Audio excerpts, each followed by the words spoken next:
New York, 1930.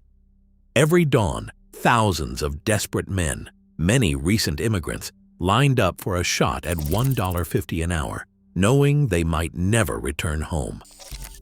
The official record calls the Empire State Building's construction, completed in 410 days, a triumph with just 5 fatalities. But this version hides workers risking their lives on bare steel and silently dying of diseases that would haunt their families for decades. What really happened in the race to build an icon? And what was the true price paid by those who built it? March 17, 1930. On that morning, demolition crews were still clearing the last bricks of the old Waldorf Astoria Hotel when the first steel columns for the Empire State Building began to rise. The clock had already started ticking. The developers, led by John J. Raskob and former Governor Al Smith, had locked themselves into a deadline. The building had to be finished by May 1, 1931, not a day later. The pressure came from more than pride. Existing leases on the land expired that spring. Every month of delay meant hundreds of thousands lost in empty floors and missed rent. The Starrett brothers, an Eakin contracting firm, hired for their reputation for relentless efficiency, agreed to the schedule, 410 days, design to completion, no excuses. Their approach was a study in obsession. Excavation began before demolition ended. Steelwork started while upper floor designs were still being finalized. Crews worked in overlapping shifts, pouring concrete on the lower floors while ironworkers bolted beams far above. Materials arrived by the ton, 60,000 tons of steel, 10 million bricks, fed by a miniature railway snaking through the basement and up temporary shafts. At the height of the build, the frame rose at a rate of 4.5 stories per week. In September 1930, workers assembled 14 floors in just 10 days. The structure topped out in November, months ahead of schedule. The official story celebrates this as an engineering miracle, a symbol of American resilience in the teeth of the Great Depression. But the timetable was never about hope alone. It was about headlines, profit, and beating the competition, especially the Chrysler Building, which had just claimed the title of the world's tallest. The Empire State's speed was a weapon in a high-stakes race for vertical supremacy. The building opened on May 1, 1931, 12 days ahead of schedule and nearly $20 million under its original $60 million budget. The contractors boasted of their achievement. The press called it a marvel. But the cost of this relentless pace would be measured not just in dollars, but in human lives and suffering, much of it hidden beneath the triumph. Before sunrise, men gathered on West 34th Street, shuffling in heavy coats, eyes fixed on the ground or the dark outline of the rising steel. Some had walked for miles, pockets empty, bellies hollow from skipped meals. The line stretched around the block, hundreds, sometimes more, each man hoping for a day's work on the Empire State job. There was no guarantee. Foremen moved down the line, picking out bodies as if choosing cattle. The lucky ones got a brass token granting entry for a shift. The rest drifted away, faces numb, searching for another site, another chance. The promise was simple, $1.50 an hour. For many, it meant the difference between feeding a family or going hungry. In 1930, with unemployment climbing past 20%, that wage was a lifeline, even if it came with a price. At the project's peak, 3,439 men filled the site in a single day. Laborers, many new to the city or the country, pressed together in the chill, their hands raw from the cold and from work that never seemed to end. Most spoke little English.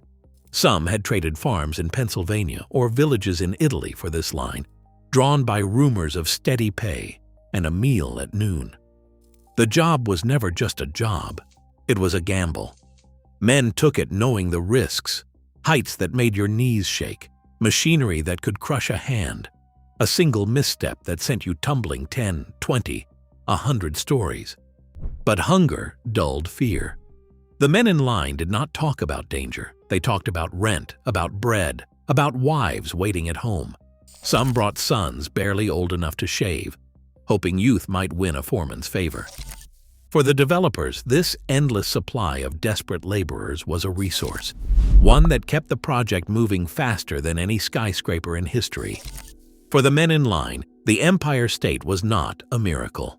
It was a last resort, and for a lucky few, a day's survival. High above the city, the work belonged to men who carried their own legends onto the steel.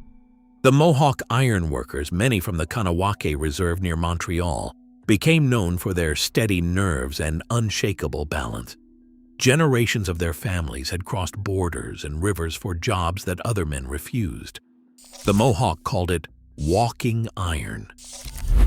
They built a reputation on fearlessness, but the reality was more complicated. Oral histories tell of fathers and sons boarding trains before dawn, hands wrapped around lunch pails, crossing into New York not for glory, but out of duty to families left behind. The wind at 1,000 feet could turn a beam into a blade. Yet for a day's wage, they stepped out anyway, boots gripping cold steel, eyes fixed on the next rivet, the next paycheck. Beside them worked Irish immigrants, many from Hell's Kitchen or fresh off the boats, drawn by stories of quick money and the pride of building something that would last. These men brought their own traditions, songs sung on the climb, prayers whispered before the first step onto the skeleton of the building. The Irish and Mohawk shared little common language, but on the high steel, trust was forged in silence. Each man's life depended on the sure hands of the one beside him. They learned to read the steel's tremor, to sense the shift of wind, to move as a single body when a girder swung loose or a crane groaned overhead. The city below faded into abstraction.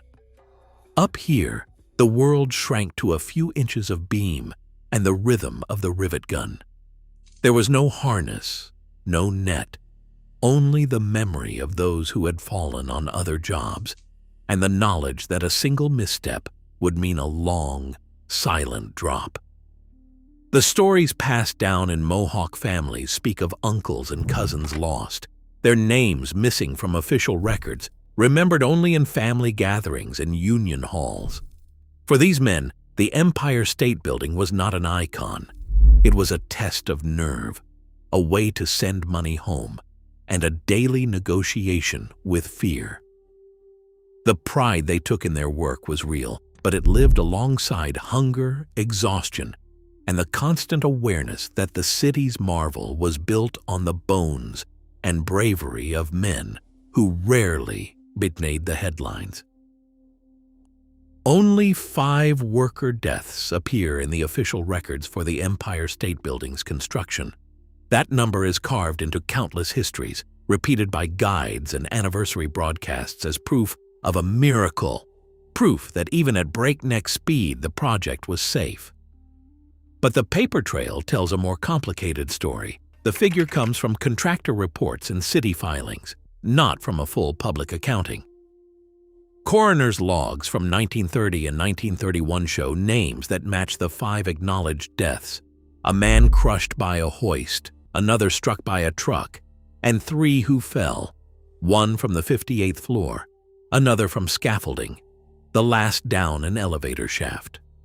Each was written up as a tragic, isolated event.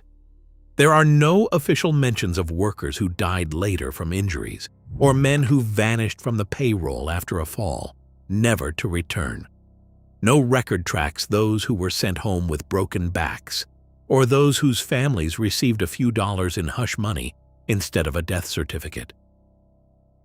Historians have spent decades chasing the gap between what is on the books and what was lost in the rush. Some estimate that at least 14 men died. Others suggest the real toll could be 20 or more, hidden by misclassified causes or accidents written off as carelessness. Hospital admissions at Bellevue spiked during peak construction, with fractured skulls and burns that rarely made the headlines. Payroll ledgers from the Kiel Center list abrupt absences, names crossed out with no explanation. In the era's climate, especially for immigrants with no union to defend them, A death could disappear with a single stroke of a pen. The official tally of 5 is less a measure of safety than a statement of priorities. It reflects what the contractors and city were willing to admit, not what actually happened on the steel and stone. The true cost is scattered across hospital logs, faded union notes, and the memories of families who never saw justice. The hunt for the real number begins in the shadows between the lines of the public record. Steel and stone climbed into the clouds at a rate no city had ever seen. The project managers ran the site like a battlefield campaign, counting every hour, measuring every floor against the clock. Starrett Brothers and Eakin pushed for 4.5 stories each week, a pace that forced every trade to move in lockstep. Prefabricated beams and columns arrived already punched and marked, ready to be bolted together without pause. Windows and spandrels were stacked on the sidewalk, labeled for each floor, so crews could install them in a single sweep. On some days, an entire story of the curtain wall went up before sunset, a feat that made headlines but meant there was no time for second chances or safety checks. A miniature railway wound through the skeleton of the building, carrying bricks, steel, and cement to the men perched on half-finished floors. Materials had to arrive at exactly the right moment. If a single shipment was late, dozens of workers stood idle, and the whole operation threatened to seize up. Foremen barked orders from floor to floor, radios crackling with updates. Every delay was a threat to the vertical sprint. The pressure was relentless. Each week's progress was charted and compared to the schedule. If the numbers slipped, overtime was enforced. If a crew lagged, replacements waited downstairs, hungry for a chance. The obsession with speed left little room for caution. Rushed assembly lines meant scaffolds were thrown together in minutes, and walkways were sometimes nothing more than loose planks. There was no time to build proper guardrails or check the rigging twice. The drive to outpace the competition, to raise a record-breaking tower before the lease expired or the headlines faded, turned the job site into a race against disaster. The faster the building rose, the more invisible the risks became, buried under the statistics of progress and the illusion of control. Steel soared upward, but the men who built the Empire State worked without even the most basic protections. In 1930, safety was little more than a rumor on American construction sites. There were no fall nets strung beneath the beams, no harnesses clipped to belts, no hard hats as standard gear. The so-called safety helmet had been invented a decade earlier, but on the Empire State job, most workers wore only cloth caps or battered fedoras. A few foremen might don a hard shell, but for the men balancing 1,000 feet above the pavement, there was no such shield between skull and steel. Walkways were narrow planks, sometimes laid loose across the skeleton of the building. Guardrails, if present at all, might run a few feet along a busy path before vanishing into open air. The wind could whip dust and tools off the edge with no warning, and a single misstep meant nothing but empty space. The only thing catching a falling man was gravity. Rivet gangs and iron workers moved in a world where the smallest error could be fatal. Yet the pace of the job left no time for caution. No checklists, no daily inspections, no regulations enforced by city or state. The Occupational Safety and Health Administration would not exist for another 40 years. Companies set their own rules, and on the Empire State, the rule was speed above all. If a man was injured, he was replaced by another from the line downstairs. No questions, no investigation, just a name crossed off a ledger. The absence of protection was not an accident. It was a calculation. Every dollar spent on nets or harnesses was a dollar lost from the bottom line. Every minute spent securing a plank was a minute the building might fall behind schedule. In this vacuum, workers became expendable. Their vulnerability was not hidden. It was accepted, woven into the cost of doing business. The city marveled at the rising tower, but for those who built it, every shift was a wager with death. Rivet gangs moved like a single organism, each man's survival tied to the other's precision. 4 men to a team, heater, catcher, bucker-up, and gunner, locked in a routine that left no room for hesitation. The heater worked over a small forge, pulling glowing rivets from the coals with tongs. Each rivet, white-hot at over 1,000 degrees Fahrenheit, had to be tossed through open air to the catcher, who stood on a narrow beam, sometimes more than 100 feet away. The catcher, bare-handed or wearing crude gloves, snatched the searing metal from the air. A single fumble could mean a rivet plunging to the street below, or worse, burning through flesh and sending a man tumbling. The bucker-up braced the rivet from the far side of the steel, steadying his body against the shutter of the building. The gunner drove the head flat with a pneumatic hammer, sparks flying, the sound echoing off the skeleton of the tower. Each step had to be perfectly timed. Miss the catch, and the job stopped cold. Flinch at the wrong moment, and the gunner's hammer could break a hand or shatter bone. The rhythm was relentless, hundreds of rivets flung, caught, and hammered in a single shift. There was no safety line, no shield from the wind or from the drop. The men worked in all weather, boots slick with rain or ice. Gusts could snatch a rivet midair or throw a man off balance. Below, the city carried on, unaware that a single mistake could send molten metal or a body hurtling down. Each rivet gang knew the stories: men who lost fingers, men who vanished after a fall, their names erased from the payroll. For every headline about the building's speed, there were hours spent balancing on steel, hands blistered, nerves frayed, always one misstep from disaster. The danger was not a byproduct. It was the job. Dust hung in the air long after the clang of rivets faded. For the sandblasters and concrete workers, the real danger wasn't just a misstep or a falling beam. It crept in quietly, grain by grain, every time a breath was drawn inside the skeleton of the Empire State. Silica dust, invisible and everywhere, coated their throats and lodged deep in their lungs. There were no masks, no exhaust fans, only bandanas tied over mouths, a gesture more symbolic than protective. The men who handled the sandblasting hoses worked in clouds so thick you could barely see your own hands, let alone the city below. No one called it silicosis then. Doctors might have written pneumonia or consumption on a chart, if they wrote anything at all. The symptoms arrived slowly: a cough that would not go away, a tightness in the chest, nights spent gasping for air. By the time a worker realized something was wrong, it was often too late. The disease could take a decade or more to reveal itself, striking down men who had already disappeared from the payroll, long after the last window was polished and the headlines had faded. Hospital records from Bellevue in the 1940s show clusters of former sandblasters and concrete men, many in their 40s, dying of what was then called miner's lung. One anonymous case stands for many. Hired in 1930, diagnosed 8 years later, dead by 1941. The connection to the Empire State job was never made official. There was no compensation, no mention in the company's records. For these men, the cost of progress was measured not in falls or crushed limbs, but in the slow suffocation that followed them home. Their deaths did not appear in the official tally.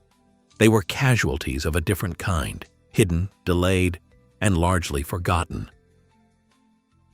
For many of the men who built the Empire State, the greatest danger was not just the height or the machines, it was the system itself. Most workers were immigrants, some barely speaking English, all without a union to defend them. Contractors took full advantage.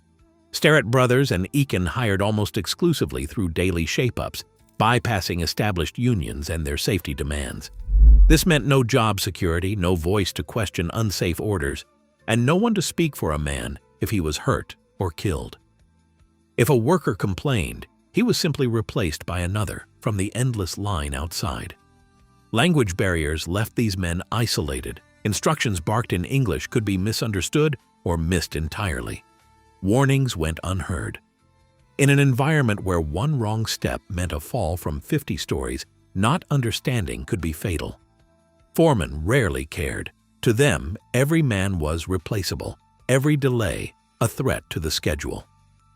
The most dangerous jobs, sandblasting, riveting, beam walking, were often assigned to those least able to protest. Mohawk iron workers, Irish newcomers, Italians, Germans, each group was pushed to the limit, their desperation used as leverage. When disaster struck, the legal system offered little help.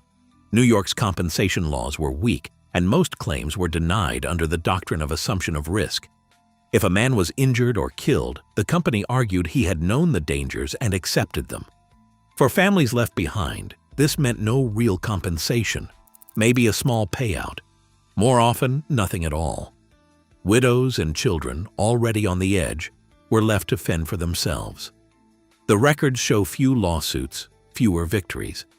The odds were stacked against anyone who tried to fight back.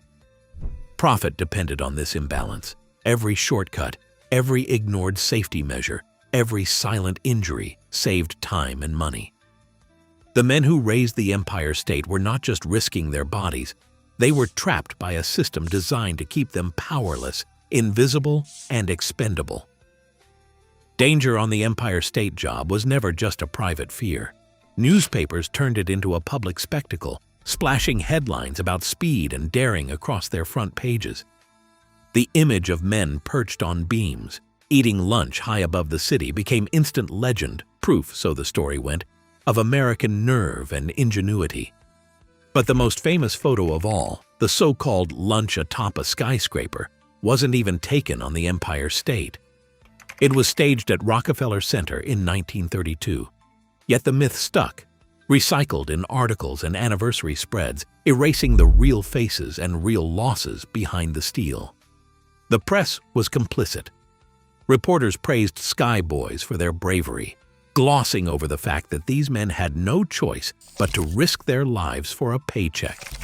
Papers like the New York Times and the World Telegram ran glowing stories about record-breaking progress and vertical races, with barely a mention of the deaths and injuries mounting out of sight.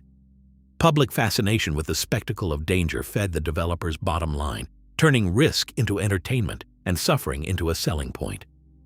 Every sensational headline helped distract from the cost in blood and broken bodies. The myth of the fearless worker, immortalized in photographs and newsprint, served as a shield for those who profited most, leaving the real story and the real casualties buried beneath the city's applause. Money flowed upward, not outward, as the Empire State Building rose. Every shortcut, every hour shaved from the schedule, meant more saved for the developers and less risk to their investment. Cutting corners on safety wasn't an accident. It was a calculation. Nets and harnesses cost money. Delays for inspections or repairs threatened the prized under-budget finish. With the project coming in nearly $20 million below the original estimate, the savings were measured not just in dollars, but in lives made expendable. When tragedy struck, compensation was a formality, not justice. Official settlements for the families of the dead or maimed rarely topped $5,000. Some received as little as $1,000. That sum was supposed to cover a lifetime of lost wages, a father or husband gone forever. For most widows, it barely paid for a funeral. The company's lawyers argued that the men had assumed the risk, that accidents were the price of progress. In courtrooms and back offices, the story was always the same: a quick payout, a signature, and silence. No headlines, no public reckoning. Company ledgers recorded these settlements as minor expenses, lost in columns of profit and cost savings. Meanwhile, the families left behind faced eviction, hunger, and years of hardship. The moral arithmetic was simple: protect the project, protect the bottom line. The human loss stayed off the books, buried beneath the numbers, as the city gazed upward and called it a miracle.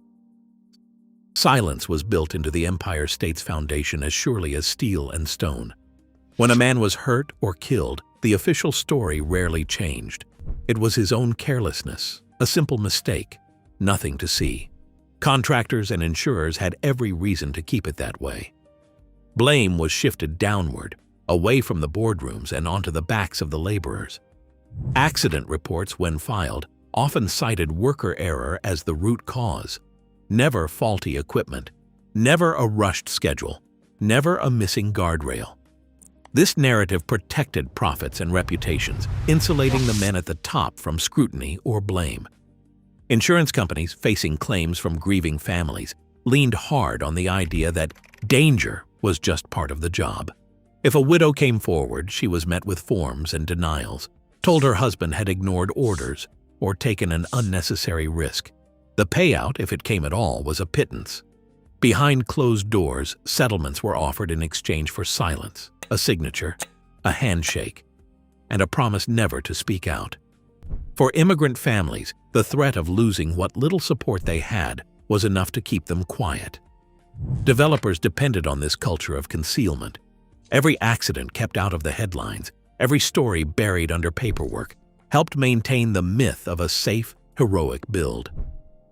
The real cost, broken bodies, empty chairs at kitchen tables, was hidden behind the numbers, erased to protect the bottom line. In the end, the system did not just fail the workers, it demanded their silence, turning tragedy into a private burden and leaving the truth locked away in ledgers and forgotten memories. Visitors pour through the Empire State Building's doors every day, eyes drawn upward by the promise of city views and Art Deco glamour. Souvenir stands line the lobby, tour guides recount tales of engineering triumph, and families pose for photos beneath the iconic spire. But for all the stories told, almost none mention the men who made the tower possible, their names absent, their hardships erased. There is no plaque for the Mohawk ironworkers who walked the beams, no memorial for the immigrants who vanished from the payroll, no sign for the sandblasters whose lungs filled with dust. The official history lingers on the miracle of speed and ambition, but the cost in broken bodies and lost lives remains invisible. Most who ride the elevators to the top pass through without a second thought, unaware that beneath the polished marble and panoramic windows lies a legacy of sacrifice. The building's public face is all spectacle and celebration, while the human price paid for its height is left unmarked. The silence is not accidental. It is the final concealment, a city's gratitude built on forgetting, the truth hidden in plain sight. Today, a new skyscraper can take 5 to 7 years to complete. Regulations require hard hats, harnesses, guardrails, and regular inspections. The Occupational Safety and Health Administration, created in 1970, enforces rules that would have been unthinkable in 1931. Every worker now receives safety training, and every accident is logged and investigated. The pace is slower, but the expectation is simple. No one should die for a building. The Empire State Building's record, 410 days from bare lot to finished tower, remains unmatched, but only because it was achieved at the expense of human lives. The rush that once made headlines is now seen as a warning. Developers today face fines for safety violations, not praise for speed. Insurance companies demand rigorous protocols. The deaths and injuries that were once hidden or dismissed are now front and center, shaping every decision on a modern job site. The story of the Empire State Building is not just about ambition and ingenuity. It is a reminder of what happens when profit and prestige matter more than the people holding the tools. The progress measured in feet and dollars means little if the real cost is paid in silence and suffering. Today, the Empire State Building glows as a symbol of progress, but its foundations rest on invisible sacrifice, workers' lives, injuries, and silenced suffering. Modern safety laws exist because corners were once cut, not out of foresight, but out of necessity born from tragedy. As cities still chase speed and spectacle, the cost paid by desperate workers remains a warning. Monuments endure, but so do the consequences of valuing profit over people. Your thoughts matter. Share them below.